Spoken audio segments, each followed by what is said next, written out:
profesional. 3, 2, 1. Oke. Sebentar. 1, 2, 3. Sebelum nonton video ini, jangan lupa klik tombol like, comment, subscribe untuk terus mendukung channel ini. Terima kasih.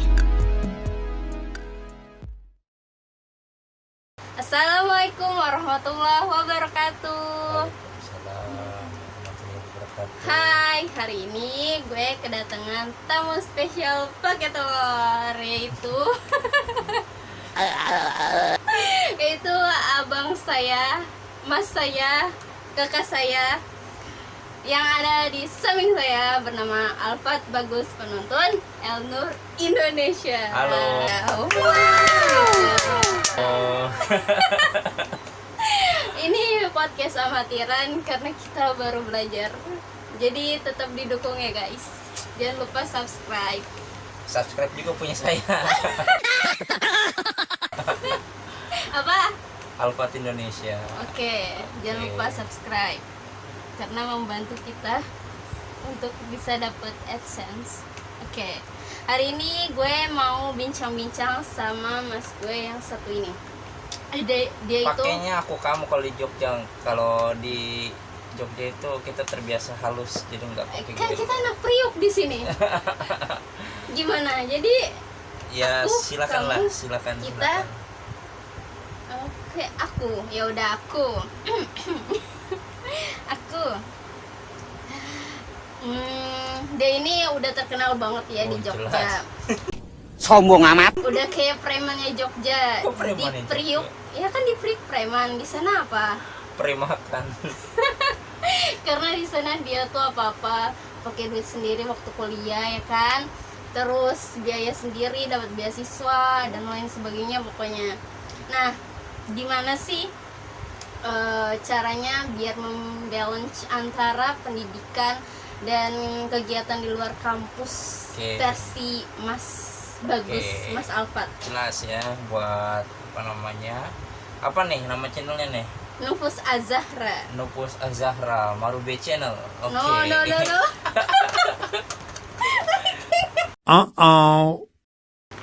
Gimana? Oke, buat apa namanya?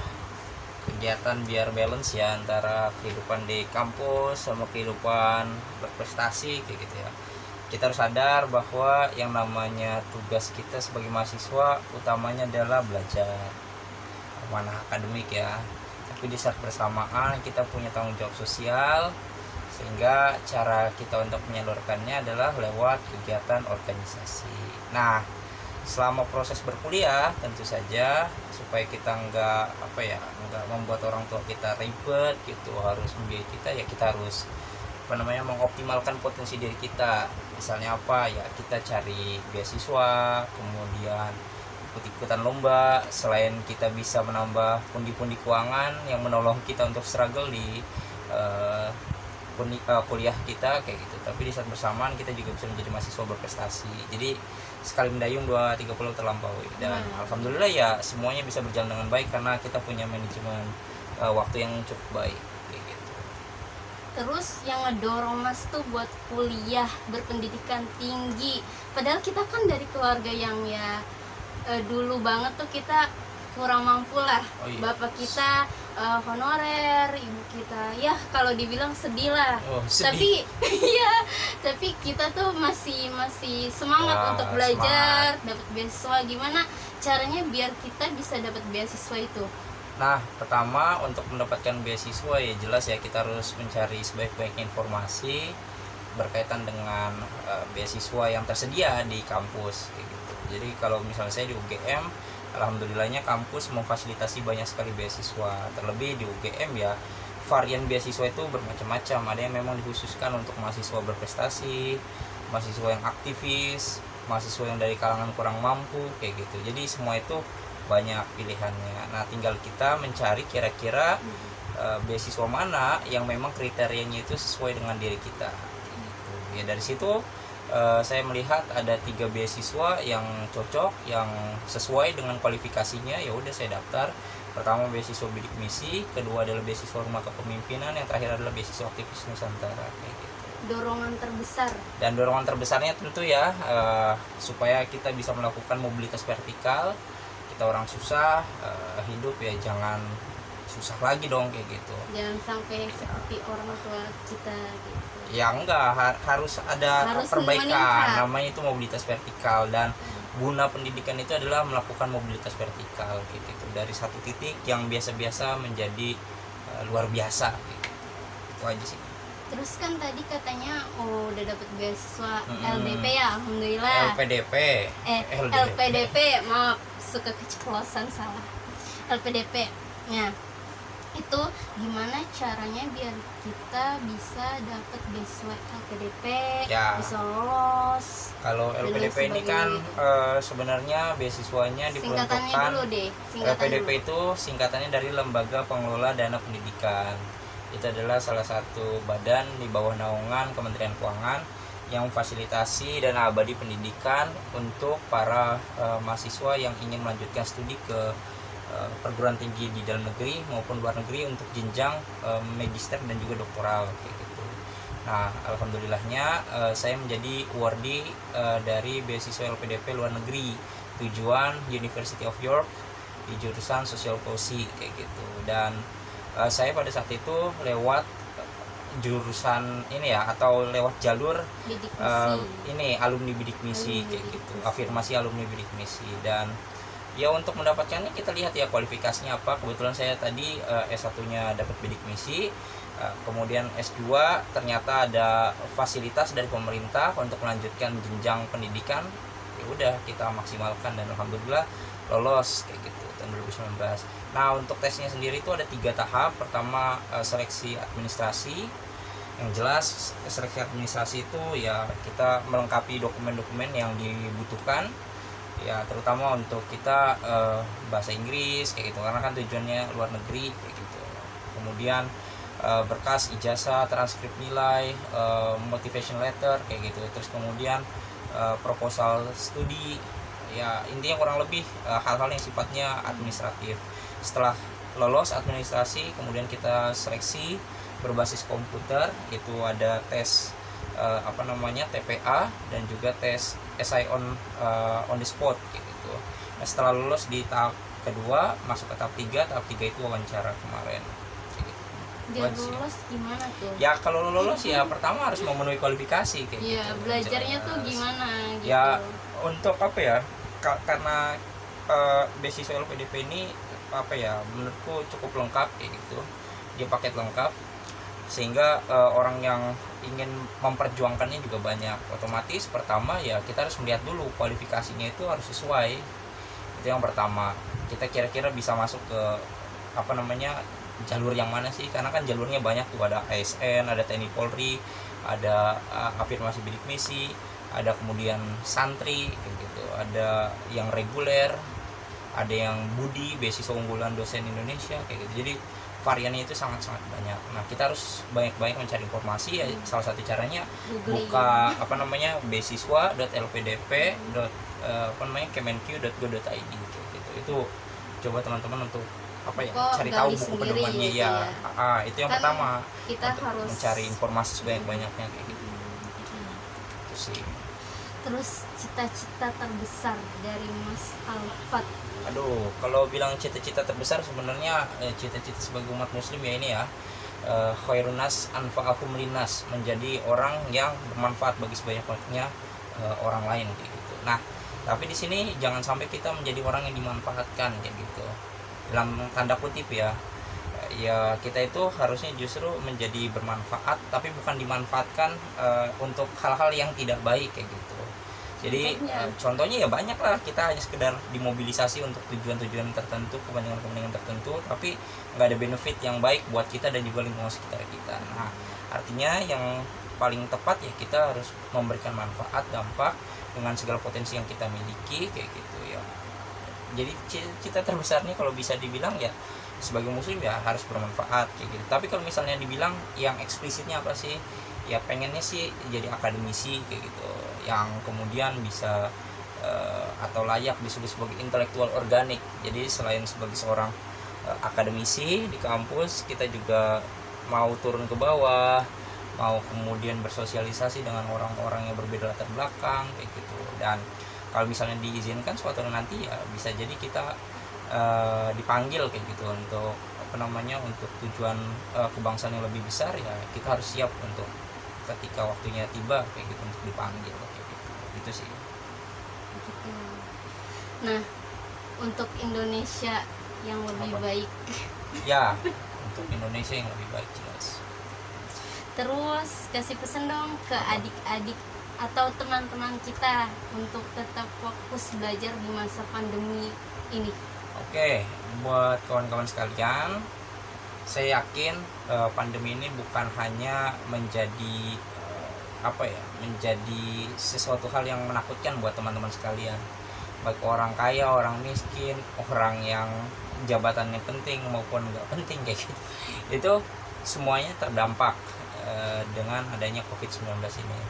Dan sudah semestinya kita sebagai warga negara yang baik ya berupaya untuk mencari sesuatu kalau bahasa Inggrisnya itu blessing in disguise, mencari sebuah pemaknaan kayak gitu. Kita tahu memang banyak saudara-saudara kita yang ter-PHK, kemudian pendapatannya berkurang kayak gitu. Bahkan saya secara personal merasakan juga. Tapi yang terpenting adalah di masa seperti ini nggak boleh kita lupa untuk berempati terhadap orang lain yang kondisinya bisa jadi lebih parah daripada kita terkait dengan dampaknya kayak gitu. Jadi hal yang harus kita lakukan di masa pandemi ini ya harus banyak-banyak berempati pertama. Yang kedua, jangan terlalu konsumtif kayak gitu. Kita harus banyak saving uang dalam rangka untuk bertahan hidup dan juga menolong sesama. Yang ketiga ya kita harus kreatif untuk membuat Perekonomian. usaha-usaha mikro kayak gitu. Maju.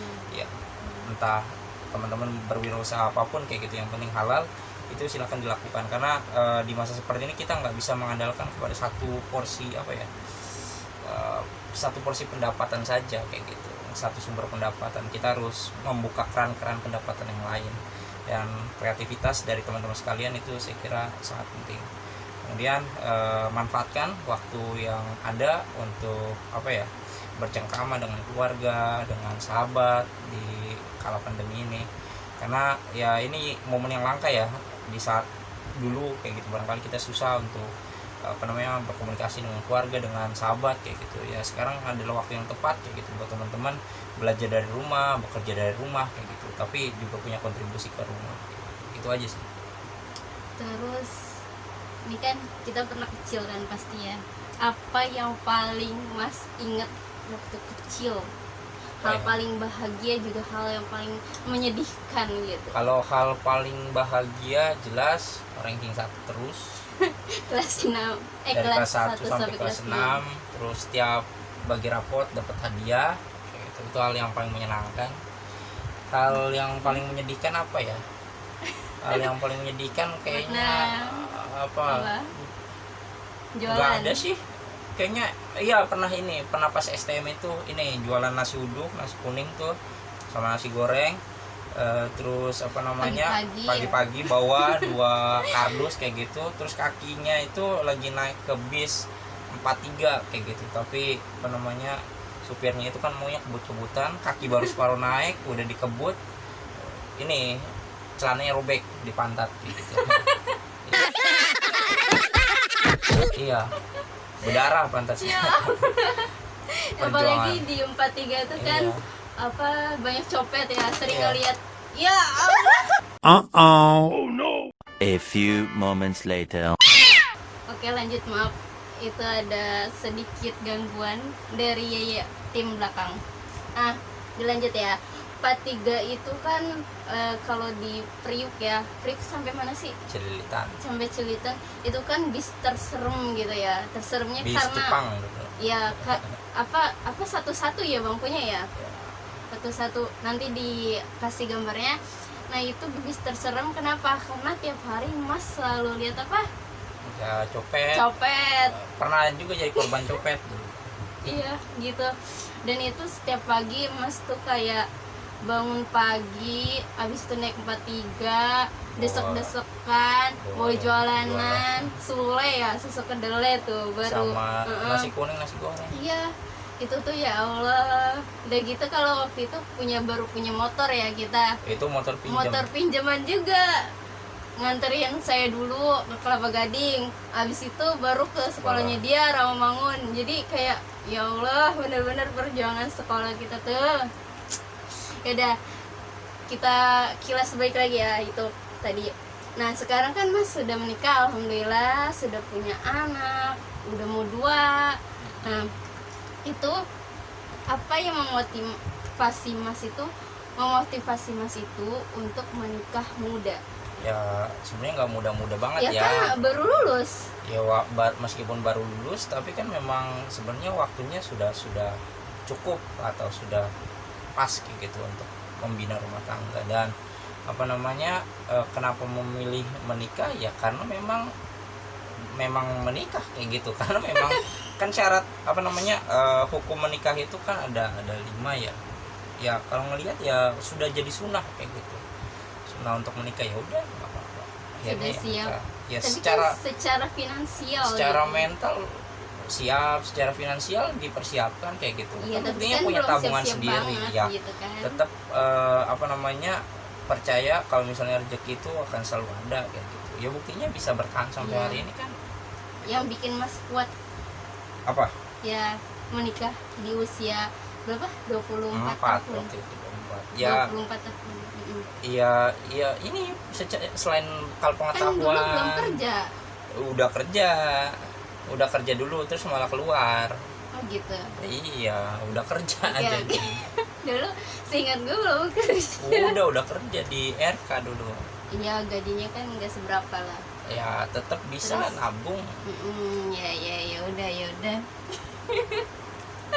Ya udah kita oh ya, Mas kan mau ke Inggris. Bulan ini tahun Desember. ini. Desember nih. Anak Mas, istri Mas itu gimana tuh? Selama kan nggak boleh bawa saudara, Ya, nggak nggak boleh bawa boleh. istri. Dari PDP nggak diizinkan sementara. Ya berarti di sini sementara di Indonesia setelah lahiran ya kemungkinan baru bisa, tapi pakai visa visitor gitu. Nggak jadi lahir di luar negeri. Iya, ya itulah namanya kan unexpected condition, dan kita semua nggak pernah tahu COVID itu Sampai hadir kapan kayak ya? gitu atau sampai kapan. Ya. Bisa ditunda juga kuliahnya, tapi kayak gimana gitu ya, nunda. Ya pilihan yang berat itu. Ya setiap opsi kan punya resiko, punya ini. Ya kita coba untuk cari resiko yang ini yang rendah. Ya udah, itu aja ya guys, itu dulu. Kalau mau dibuat tanya-tanya lagi, tapi ini Mas cuma sampai hari Sabtu di Priok karena lagi buat visa ya. Bisa. Visa untuk ke Inggris, persiapannya buat visa, terus tes apa? TB. Itu untuk persiapan LPDP itu emang butuh effort. Jadi kalian yang pengen dapat beasiswa ya emang harus berusaha, bukan yang dapat beasiswa tuh bukan orang sembarangan gitu, orang yang mau berusaha gitu. Ya dah, assalamualaikum warahmatullahi wabarakatuh, sampai jumpa.